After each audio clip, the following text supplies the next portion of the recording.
This is the I'm Giving Notice podcast, episode 7.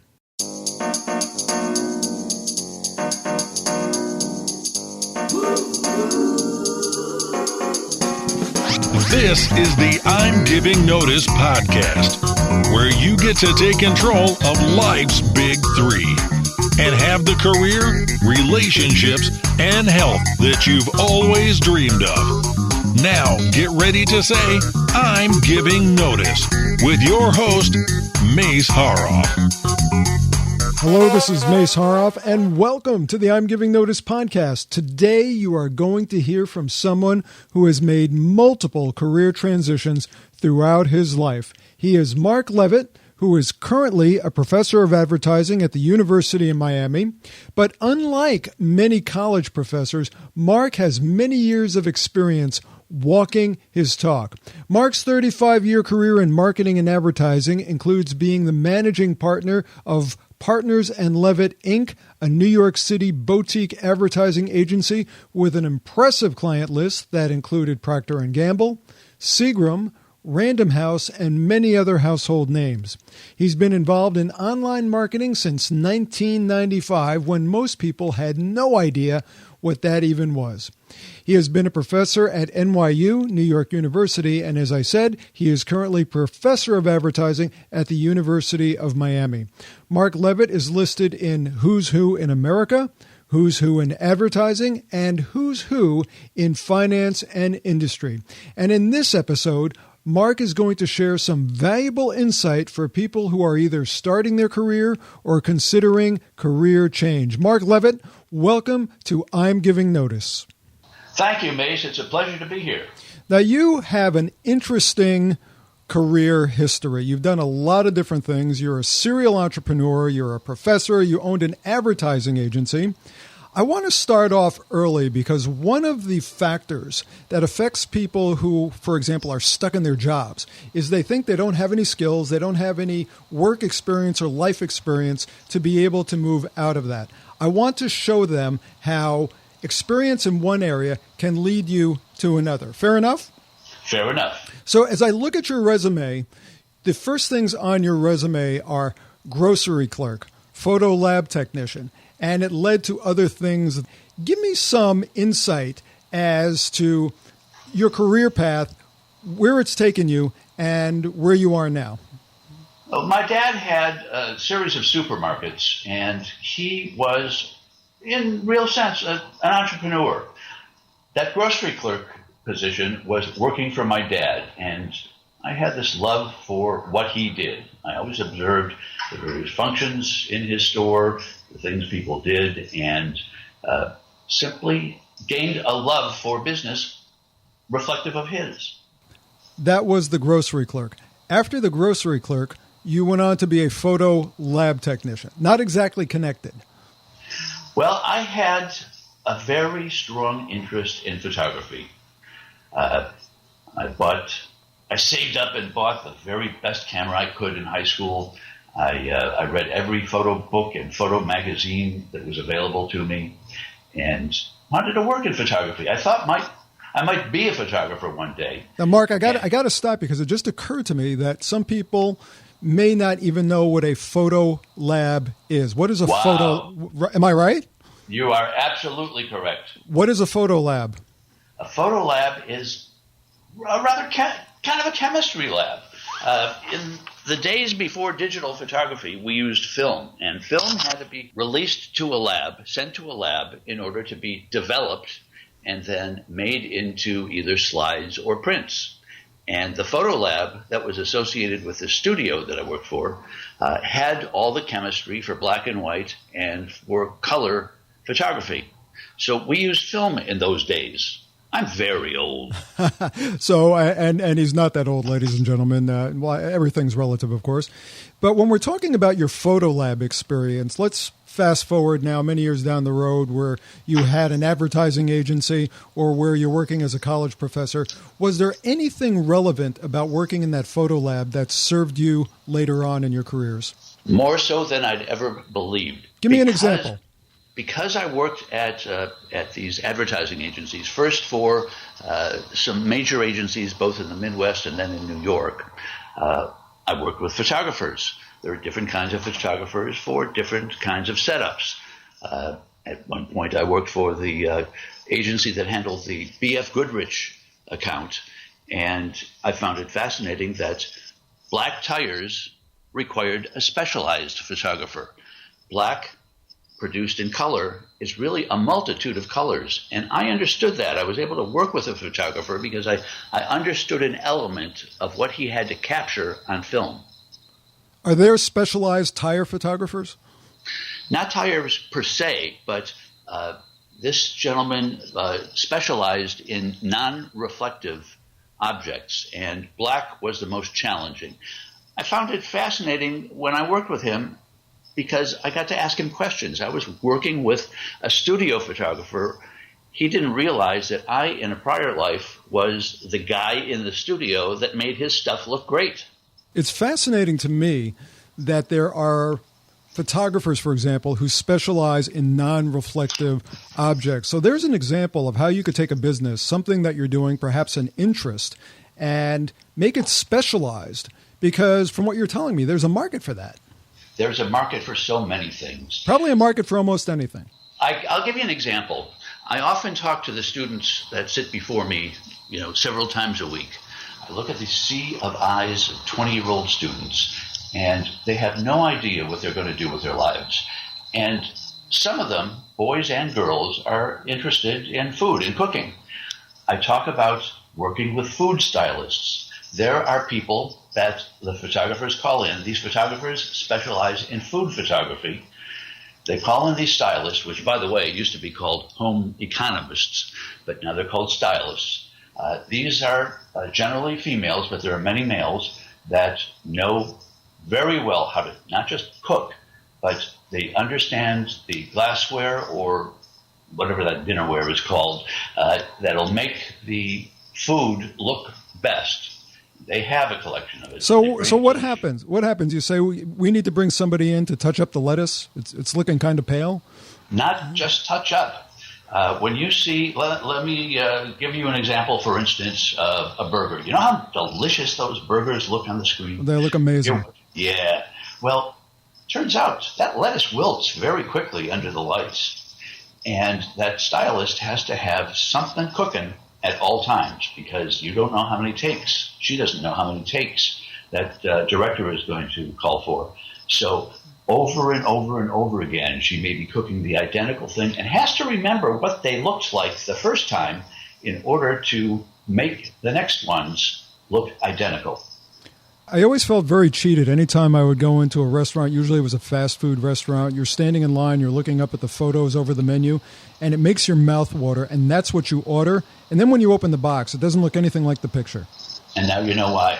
Well, let me ask you, you're an ad guy. Is that truth in advertising, or what would you call it? It is truth in advertising because it's real food. And here's how the FTC interprets it. In the old days, even before my days, the food stylist or the home economist didn't exist. What would happen was the director would order a model. It was made of plastic or plaster, and these model makers were really, really skilled people. They would make a model of a burger with tomato and lettuce and all the toppings and the proper sesame seeds on the top of the bun. And that model would sit under the lights, and that lettuce wouldn't wilt under the lights. It would look perfect. Now, the FTC said, that's not what you're selling. You're selling a real burger. So you must, for purposes of truth in advertising, you must use real food. Hence the birth of the home economist or food stylist. Now I get it. So the photo you're seeing is actually of real food, but when you open the box, that's the plastic model. Exactly. Now I get it. So now, Mark, you did a stint as an ABC radio news correspondent. Again, a big jump from a photo lab technician. How did you arrive at that? I went to Kent State University, which people of a certain age will recognize as a brand name university. There was a tragedy that happened there May 4th, 1970. So I worked for a local station that happened to be an ABC affiliate. And we got our news from ABC. Every hour on the hour, we would push a button, and across the network, we would get the feed from ABC. I got a call while I was on the air. I got a call on the secret telephone on the wall from ABC in New York that said, all the other networks have correspondents on the scene. We don't. Would you go over and cover this for us? And I was really conflicted because I was a student. At the same time, I had my chance at being a network newsman.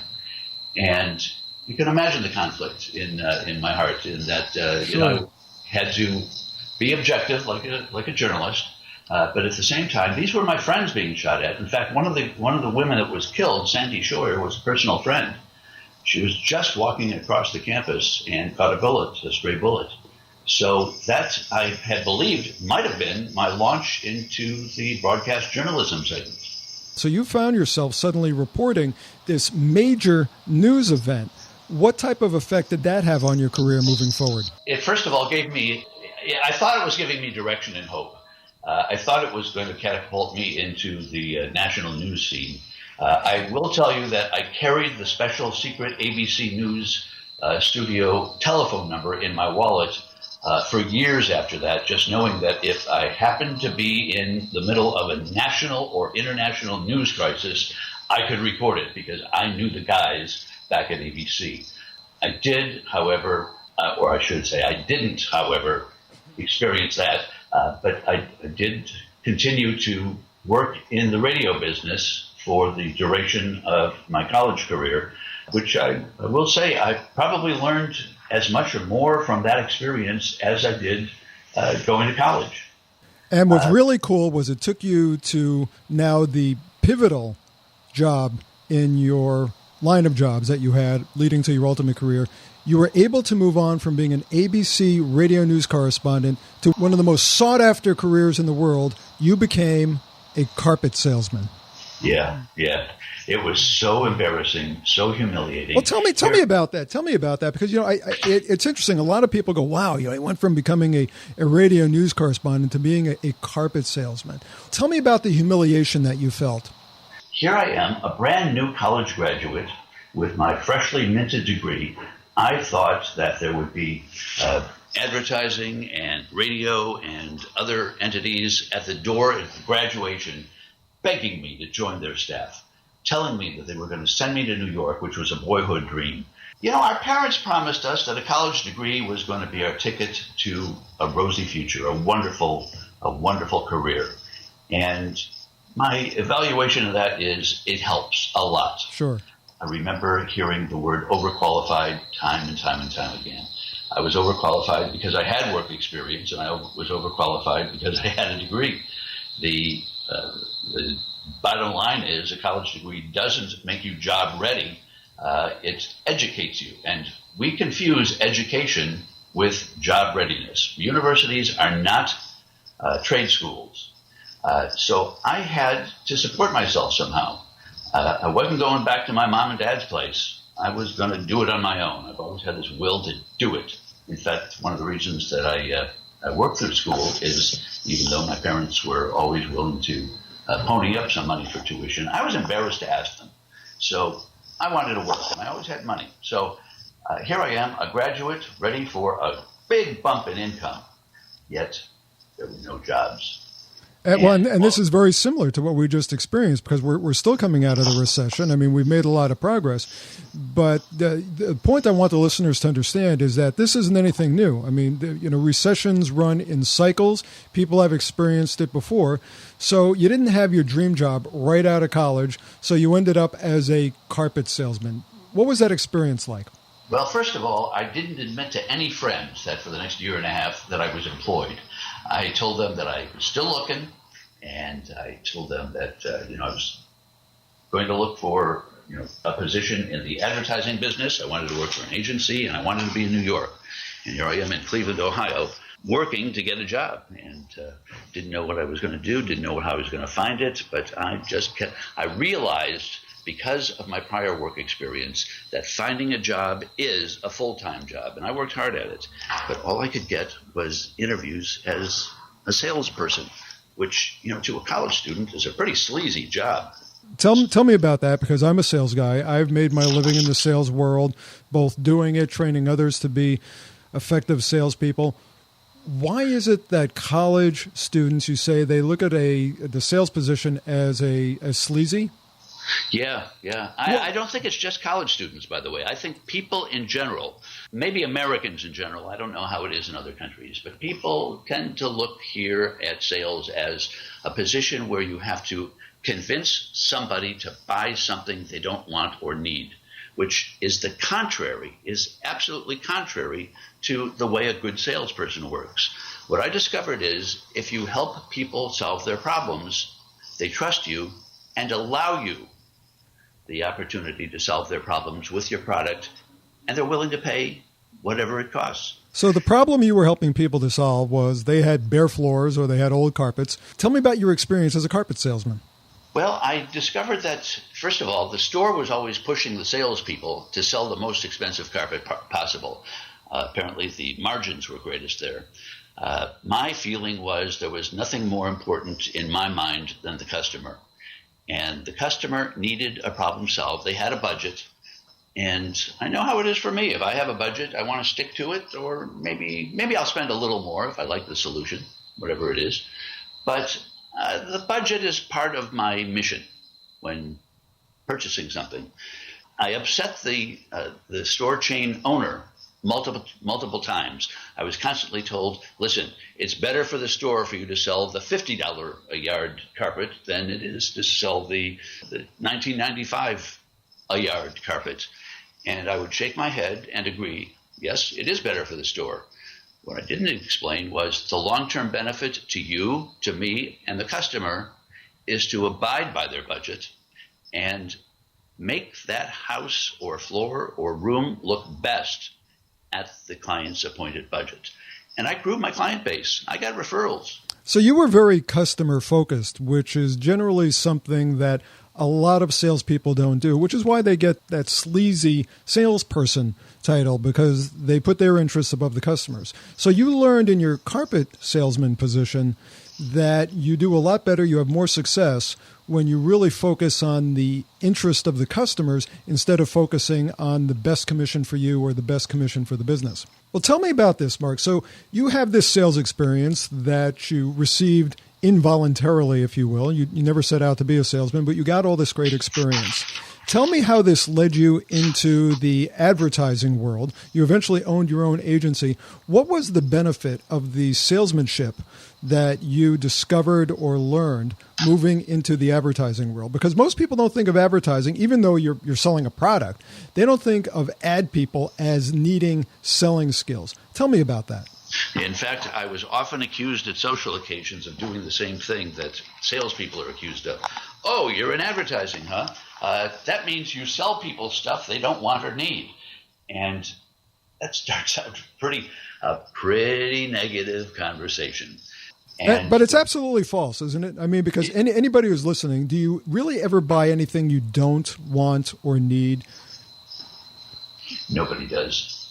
And if they do, they bring it back.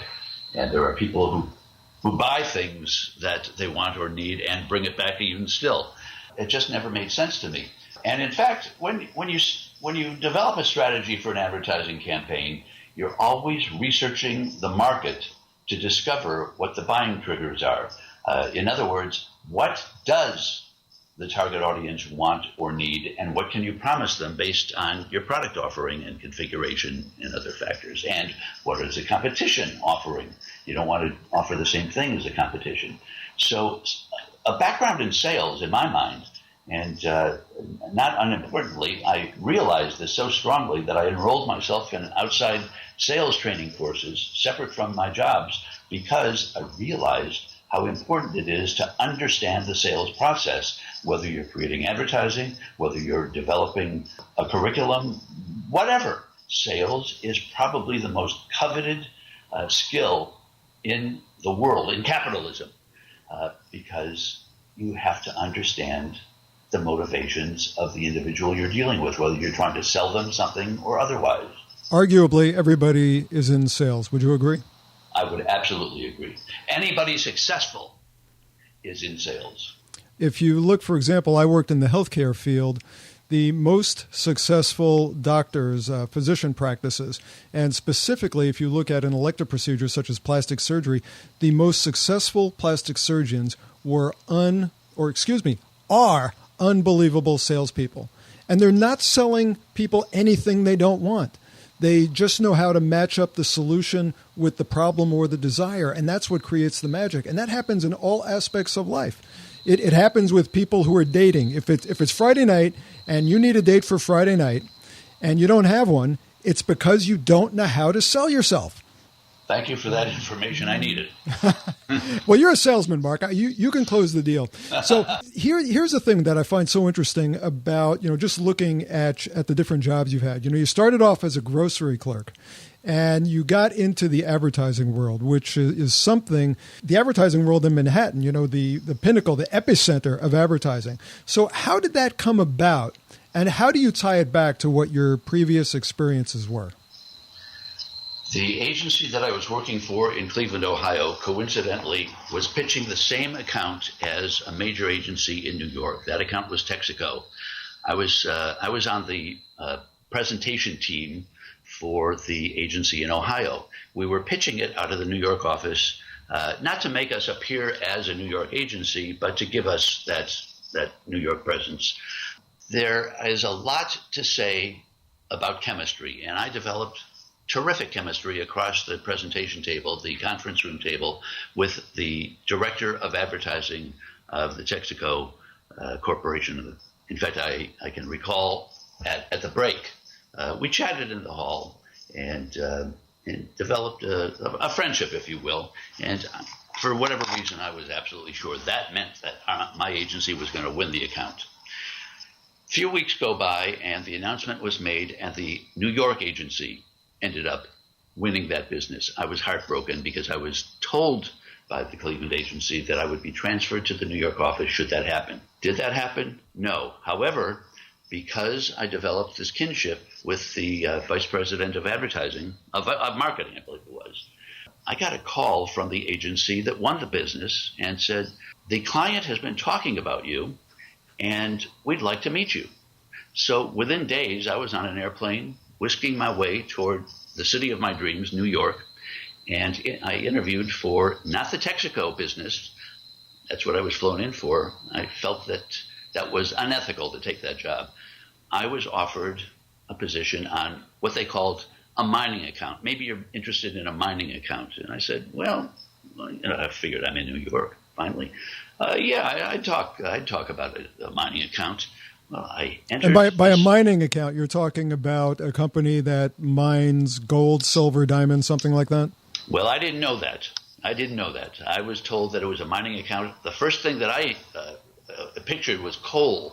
Because for the BF Goodrich business, I handled, in addition to the other tire campaigns, the industrial tire campaign. And I ended up in salt mines and coal mines to take testimonial ads and pictures with a professional photographer of BF Goodrich products in those mining situations. So I was familiar with mines.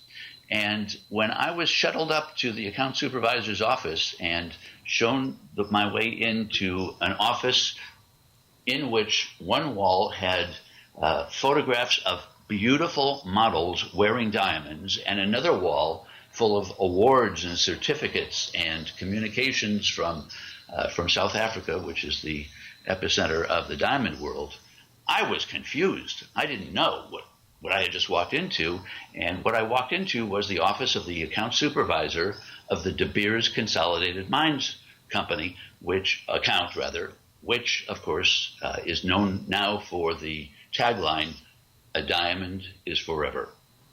Wow. So here's what's really cool about your experience. And this is something that you share with your students. I know people oftentimes go, well, where do I begin? I'm trained to do this, so I don't want to take a job doing something else. You had a background in broadcasting, and you had experience in broadcasting. You were doing it during college. You played a major role in reporting the Kent State tragedy for ABC Radio. Thought you would end up in broadcasting, but instead you became a carpet salesman. you made your way into the advertising world thinking that you were going to be staying in Cleveland, Ohio, and maybe, your dream was to go to New York.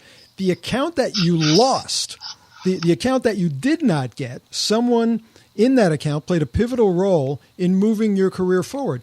The whole point being is that you never know where each step of your career is going to take you. That's why, Mark, just share with us what you always give college students, for example, or really anybody who doesn't know what type of job to start with. Just get a job. I tell them, and I tell them often, you probably won't launch your career in the segment or the industry, as we like to say in America, in the industry of your dreams. You probably won't start with the job of your dreams. Just go to work. Understand what it's like to get a paycheck, to live on your own, and to gain insight into what it's like in the commercial sector, because it's so different than it is in academia. And you meet people. Yeah. When you're out in the workforce, you're meeting people. And in your particular situation, someone that you met played a pivotal role in advancing your career. And that's another thing that I like to tell students. So many are intimidated by, say, a hiring manager or even an HR executive, which HR, by the way, I refer to as the job prevention department. I did them to go around HR. Touch on that real quick. Why do you call it the job prevention department? Well, the HR department, human resources, was begun maybe in the 40s as the personnel department. And their primary job was to make sure that the corporation was in compliance with state labor laws and federal labor laws. Because it's an expense rather than a profit center for a corporation, they kind of had to find, the HR people had to find, things they could do for the corporation that would add value internally. Mind you, the C-suite, the senior executives view HR as an expense. They wish they could do without it. So very aware of that, the HR executives need to add value. One of the things they decided to do is offer the service of finding people to fit the various jobs that hiring managers have. And the bottom line is they don't know much about the jobs that they're recruiting for. So what would be the take-home message about dealing or engaging HR departments at companies? I like to coach students to circumvent the HR department. How do you do that? We are in a period of time that is unlike any other point in history. We have this thing that I think is going to stick around for a while called the internet. I've heard of that. You think it's going to stay? I don't know. I'm keeping my money in my pocket right now. Yeah, So you have the internet. So you espouse using the internet to get around HR. How is that done? Well, and it's important to understand how it's done, because a lot of students think that uploading your resume to these job sites and to corporations is the way to do it. Well, if you don't have the right keywords in there, because nobody sees that resume unless it passes a scan test. Those resumes are scanned for keywords, and it's not going to happen. I preach social media. Follow, contact, connect with hiring managers on Twitter. Publish a blog so that you have an online presence, and hiring managers can get a feel for who you are and the quality of your writing, because writing is very important. And today, writing is not a cherished skill among students. So really what you're saying is build relationships, and when you assemble your resume, make sure that it's solid and it's written well. I review, as a consultant, I've had the experience of reviewing resumes, hundreds of resumes for hiring managers for companies to make recommendations. And one thing I found about 99% of the resumes that I look at, they suck. They're terrible. Not only do they suck, but they all look alike and sound alike. Yes, they do. So how is a hiring manager going to differentiate you from a sea of similar looking, similar sounding candidates? Very, very difficult. Well, there's two things a student has to do, or anybody. First of all, develop a relationship with them online well before graduation. I'd say start this online initiative by sophomore year. I further know that once you have following and commenting relationship with them. At graduation, they're pretty familiar with you and might take the time to meet with you to render some advice and maybe even like you person to person. However, that resume that you referred to is a separate document that you present before or after the meeting. That resume has to focus on your prior work history. Students now need to work throughout school. They need to show that they've made money, or saved time, and quantify the amount for every initiative that they've attacked in college or in their internships or part-time jobs. Prove that they understand the mission of business, and that includes nonprofits, which a lot of people are very interested in today. Nonprofits also have to make money, and save time. And even if one is an administrative assistant, they are an administrative assistant to save time for their employer, who is ostensibly a hiring manager. So there are two very important steps that, we didn't have to pay as much attention to in our youth. But that's because, first of all, social media didn't exist. You couldn't develop a relationship with a hiring manager in the old days. And we really didn't have an awareness of the importance of showing how you make money, and save time. So, Mark, what I hear you saying is that the resume, don't use it as a tool to get the interview, but get the interview by connecting with people socially, building a relationship, and then the resume is something that you bring to support your experience, your abilities in the interview. Yeah, and maybe just show up at that interview, not as an interview, but as an informational session. Mace, you know an awful lot about the medical business. I wonder, now that we know each other and I'm about to graduate, I wonder if I can steal 15 minutes of your time to just learn more about the business, because I have a college education now and I haven't been exposed much to the commercial sector. Perhaps you do me the favor of explaining it to me. Well, I already know you. You already know me because we become friends on social media. So you're probably going to, if you're a good guy, and I hear through the grapevine you are. Well, for anybody else but you, I would say yes.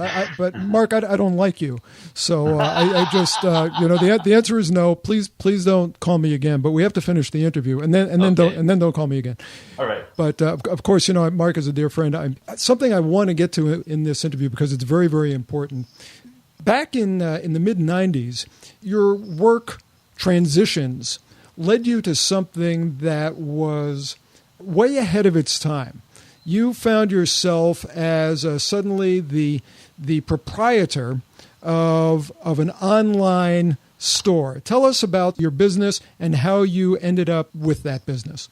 This started out rather embarrassing in that I've always felt that it was important to give back. I had a nice career going and I wanted to give back. I was invited on many occasions to be a guest speaker at New York University. And after a couple of years of that, I was asked to teach there. Well, I was managing partner of my own advertising agency. It said, I don't think I have time to do that. It was beneath me. I could guest speak, and finally they asked me so many times that I consented, and I signed a contract, figuring that I'd be asked to teach something that I was expert at. Well, I was told in 1995, after signing a contract, that I was about to teach internet marketing, which didn't exist as a discipline at the time. What was your initial response when they said, we're going to have you teach internet marketing? Panic. I am of a mind, because I'm in the advertising business, basically, I am of a mind that you never say, no, I don't know how to do that. You say, yes, I know how to do that, and you run and figure it out. And that's what I did. I joined the Silicon Alley Association and rubbed shoulders with 26-year-old MBAs who were raising $2 and $3 million for their dot-com ventures. I read voraciously these very expensive technical newsletters that I only kind of understood. I understood them more over time. But I kind of put it all together and gained an understanding, not realizing that the discipline of marketing on the internet wasn't going to require you to understand the technology, especially back then. But in order to show students what the back end, what the e-commerce side of a website looked like, I had a website built. I as a hobby on Saturdays, would go to the Javits Center, the convention center in New York, and see what was in town, what convention was in town. And this particular day there was Vision Expo East. It was the major optical trade show in America. And I walked in there, and I was dazzled, and also took a look at the specialized product that was just coming to be, and that was reading glasses. People that are of age about 40 require a need for reading glasses to see up close because of a condition that the human eye naturally experiences. And two bells were rung in my head. This is a very, very important product that was about to hit America. So it actually was the sixth reading glasses site online, but it was really built originally for the purpose of showing students how the back end of the e-commerce site works. Well, to my surprise, that thing grew, and it became a profitable business in itself. And I've been operating that business since 95 or 96, and it's undergone several incarnations. It keeps on growing and improving, and so does the product line. So let me summarize this, because this is really cool. So in 1995, when you became a professor at New York University, they asked you to teach internet marketing, and you wanted to be authentic, so you decided you needed to go out and do it. And there weren't many people, if anybody, teaching internet marketing back then. It was so new. So you had to go out and read about it, extract the information on your own. You built a website. You found a product to sell, which is reading glasses. So you built the website. You started selling it online, and it took off. This was really an experiment. It was something that you used to authenticate your position as a teacher, and it became your de facto business. What is the name of your site, by the way? It's called Visacuity.com, VISACUITY.com. Visual Acuity. It's a contraction. You sold your advertising agency. And this is interesting because back when you were in the ad world and NYU asked you to be a professor there, it wasn't something that you really wanted to do. So what happened after you sold your ad agency? I had my mom was in her mid-90s, and I decided to spend a lot of time in Florida so that she wasn't alone. I wanted to spend time with my mom. I knew that she needed an advocate as she went into assisted living. And I came down to Florida. Actually, I started commuting New York to Florida. And then the Great Recession of 2008 hit us. And that agency, even the smaller accounts that I didn't divest, they really disintegrated. So I set up residence in Florida and found that even though I loved spending time with my mom, I couldn't spend 24/7 with her. I went over to the University of Miami that has an advertising department, not just an advertising department, but an advertising program. They award degrees in advertising. And I asked one August day, and by the way, in August, universities basically have nobody on campus. Nobody's there. I met up with a vice dean who was delighted that I made contact because literally the day before, a PhD with great expertise in advertising had accepted a full-time job at a big multinational agency in Chicago. And he said, I think the program director might need somebody to replace that loss. Here's her email address. And I thought, well, I'll send an email and wait forever to hear back. But I heard back within 10 minutes, said, can you meet me in my office tomorrow at 10 a.m.? Which I said, well, sure.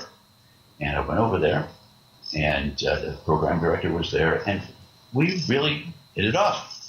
We saw education from a similar point of view. We both got very jazzed when we were in the classroom, and she hired me on the spot. So you became a full-time college professor unexpectedly, really overnight.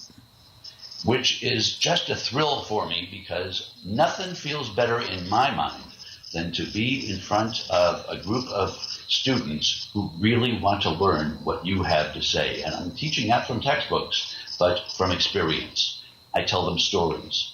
What is the business really like? And that's what they want to know.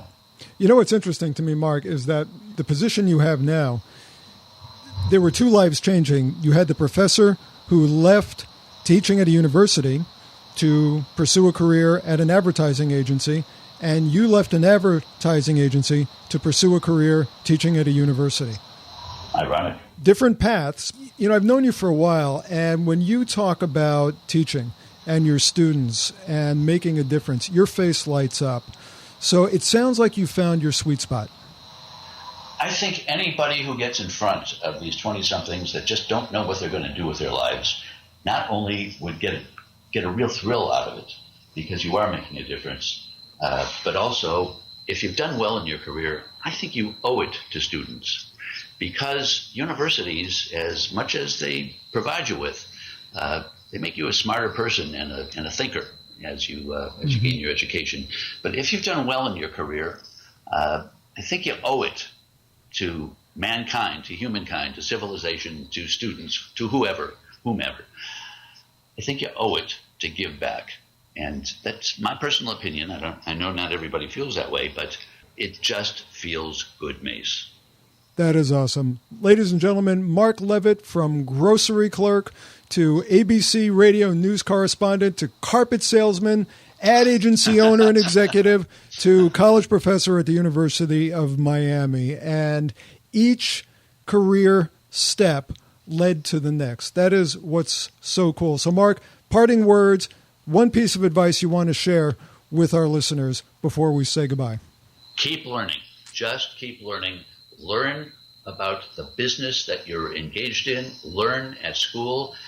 Make contacts that you can learn from. Ask questions of. Don't worry about finding your bliss right out of the gate. You will find it as long as you're open. Mark, thank you so much for being a guest today on the I'm Giving Notice podcast. Thank you so much, Mace. It was my pleasure.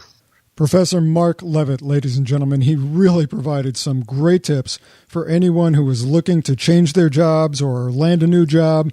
And what's really great about Mark is that he is doing exactly what he was born to do. Don't forget to check the show notes at www.imgivingnotice.com. Just look for the episode with Mark Levit. I'm Giving Notice is about taking control of life's big three so that you will have the career, the relationships, and the health you've always dreamed of. Until next time, this is Mace Haroff. Bye for now.